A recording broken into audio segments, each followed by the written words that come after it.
Feliz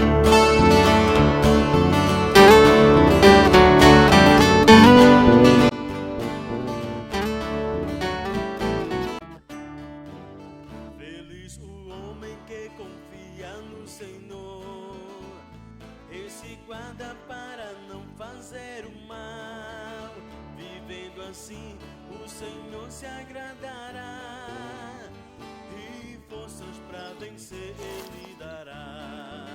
A paz seja com todos os irmãos da Igreja de Deus. Vamos dar continuidade em nossos estudos, trazendo como título Buscai as coisas que são de cima. O verso áureo está em Colossenses, capítulo 3, verso 2, 5, 6. Colossenses, capítulo 3, verso 2 e capítulo 5, verso 6. Que diz assim: Pensai nas coisas que são de cima, e não nas terrenas. Mortificai os vossos membros que estão sobre a terra. A prostituição, a impureza, o apetite desordenado, a vil concupiscência e a avareza, que é idolatria, pelas quais vem a ira de Deus sobre os filhos da desobediência. Objetivo: refletir com a Igreja sobre a necessidade de estar atento à vontade de Deus, pois assim Ele requer daqueles que o professam a verdadeira fé. O tema de hoje é sobre a esperança dos salvos. Não poderíamos deixar de falar sobre este ponto importante, porque além de uma mensagem maravilhosa sobre o reino de Deus, ele é também um recado de Cristo para todos nós. Jesus sabia que a tendência do ser humano é afastar-se das coisas do seu Criador, além de não se preocupar em fazer a sua vontade. Diante disso, chamou a sua atenção sobre a importância de buscar o reino de Deus em primeiro lugar. Paulo também adverte sobre a necessidade de pensarmos nas coisas que são de cima, e acrescenta: porque já estáis mortos, e a vossa vida está escondida em Cristo, em Deus. Colossenses capítulo 3, verso 3. Que lição aprendemos com o texto de Paulo?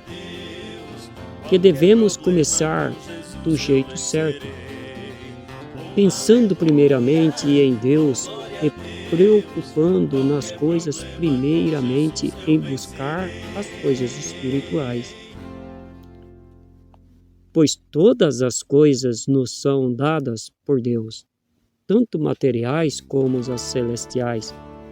Se buscarmos as coisas terrenas em primeiro lugar, não nos sobrará tempo para as coisas espirituais.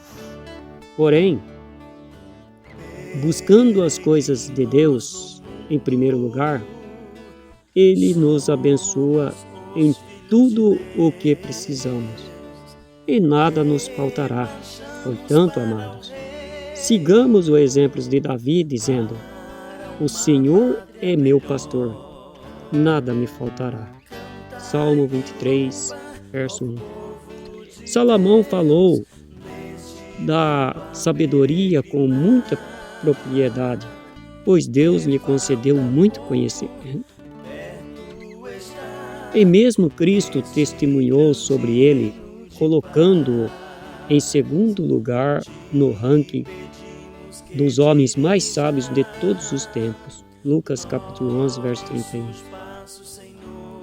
Portanto, quando falava da sabedoria, o sábio rei falava do que era próprio. O exemplo de Salomão é uma ótima lição para o povo de Deus hoje.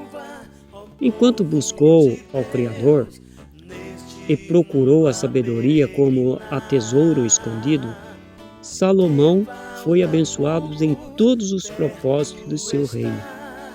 Tudo o que fazia era próspero.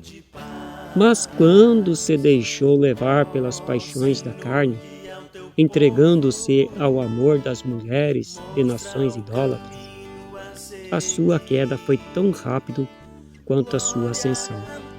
1 Reis, capítulo 11, verso 6. Que lição importante tiramos do texto acima?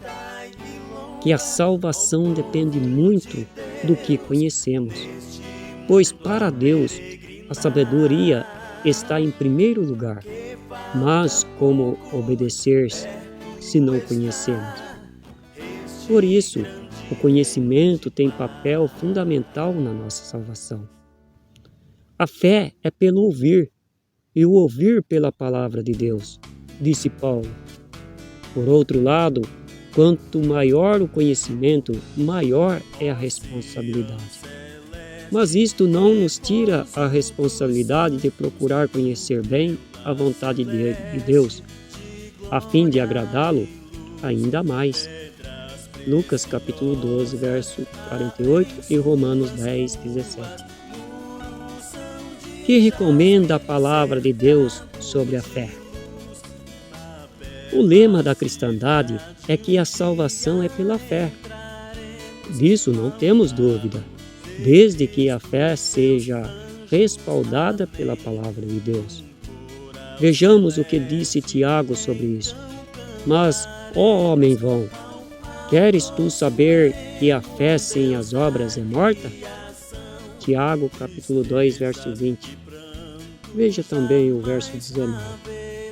Concluímos, pois, que a salvação de fato é pela fé, fundamentada nas Escrituras, através da qual vem o conhecimento para a obediência.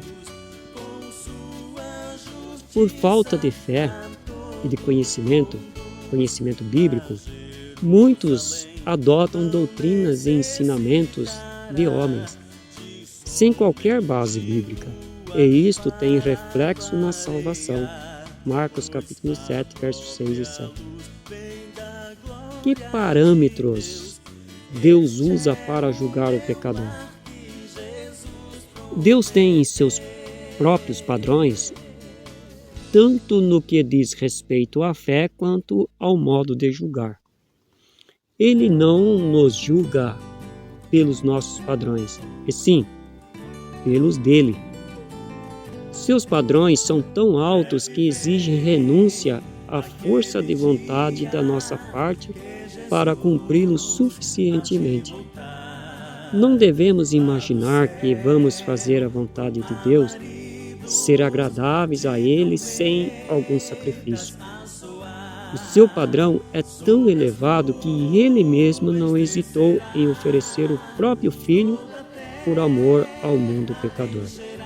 Aquele que nem mesmo seu próprio Filho poupou, antes o entregou por todos nós, como nos não dará também com Ele todas as coisas?